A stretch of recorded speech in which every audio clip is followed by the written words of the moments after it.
The Boys! This is easily one of the best shows I've ever watched. A solid 10 out of 10. Arguably the best superhero show ever made. One Punch Man is the only superhero show I can think of that can contend. So yes, I think it's better than My Hero Academia, and even though I haven't watched them, I can almost guarantee it's better than all those other live-action TV superhero shows.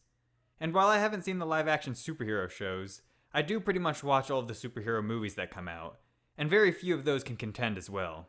The Dark Knight trilogy and the top tier movies of the MCU are the only ones as of now that I can see being on par or better than The Boys. This show is available on Amazon Prime, so if you have Amazon Prime, I can't recommend this show enough.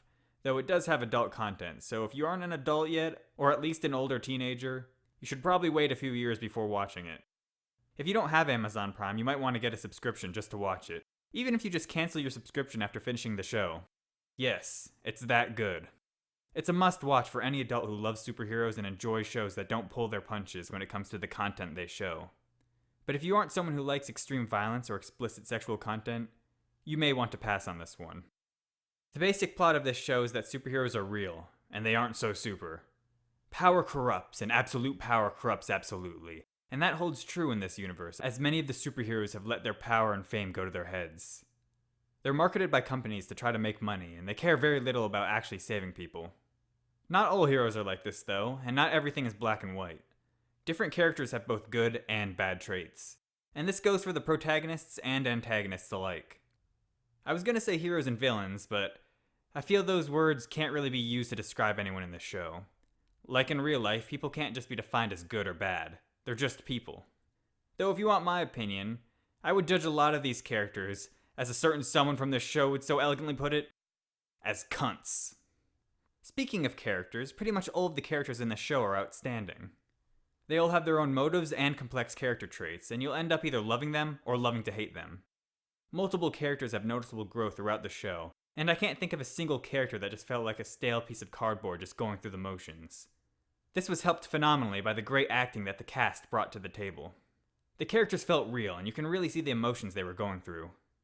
The special effects were good, but they weren't quite on the level of top tier movies, which is to be expected considering TV shows have a limited budget compared to movies. But when compared to other TV shows, the effects are outstanding. I can't think of a TV show with better visuals and special effects.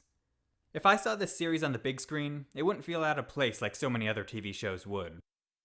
Most likely due to the limited budget, there weren't a whole lot of crazy superhero action scenes.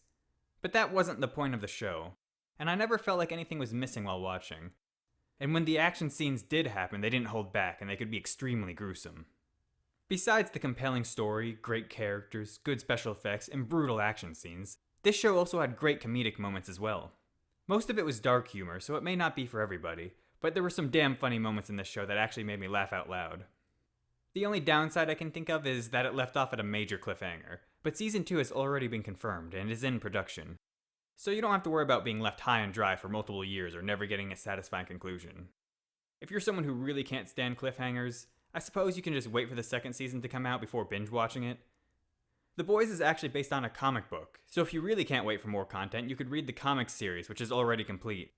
I haven't read the comic myself, but I did check it out, and from what little I read, it seems pretty damn good and follows a somewhat similar story as well, so if you really can't wait, that would probably be able to hold you over until the next season comes out.